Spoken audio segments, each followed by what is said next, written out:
ভাবুন তো, রাতের অন্ধকারে ফুটেছে বিশালাকার এক মৃতদেহের ফুল, রীতিমতো পচা মাংসের গন্ধযুক্ত। হাজারো মানুষ জড়ো হয়েছে শুধু এই ফুলের দেখা পেতে। অ্যামরফোফালাস নামের এই ফুলটি সাধারণ ফুলের চেয়ে কিছুটা ভিন্ন।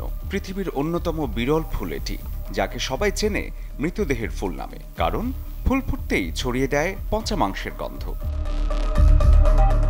পোল্যান্ডের ওয়ার্শ ইউনিভার্সিটির বোটানিক্যাল গার্ডেনে দেখা মিলেছে এই মৃতদেহের ফুলের। এবছর যার উচ্চতা হয়েছে ১৮০ সেন্টিমিটার, প্রস্থে ১২২ সেন্টিমিটার আর ওজন প্রায় ৪০ কেজি।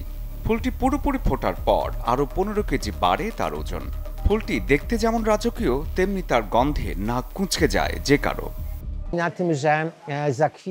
এর অনন্যতা হলো এটা বছরে একবারের মতো ঘটে, কয়েক ঘন্টা থেকে সর্বোচ্চ এক রাত ফোটে। মানুষ এই বিরল মুহূর্তটা মিস করতে চায় না, যা পচা মাংসের কথা মনে করিয়ে দেয়। এ যেন প্রকৃতির এক রহস্যময় অ্যাডভেঞ্চার। যদিও গন্ধটা ভয়ঙ্কর, কিন্তু দারুণ অভিজ্ঞতা। একসাথে ভয় আর মজা, দুটোতেই ফুল মার্কস।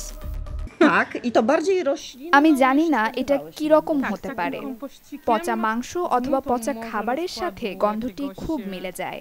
যদিও এখানে দেখা যাচ্ছে বিশাল এক ফুল। কেউ ছবি তুলছে, কেউ আবার মুগ্ধ হয়ে তাকিয়ে আছে অদ্ভুত এক সৌন্দর্যের দিকে। এভাবেই মৃতদেহের ফুল হাজারো দর্শনার্থীকে দিয়েছে ভয় আর আনন্দের স্বাদ একসাথে। হয়তো গন্ধটা বাজে, কিন্তু গল্পটা দারুণ। শরীফুল হক, চ্যানেল 24।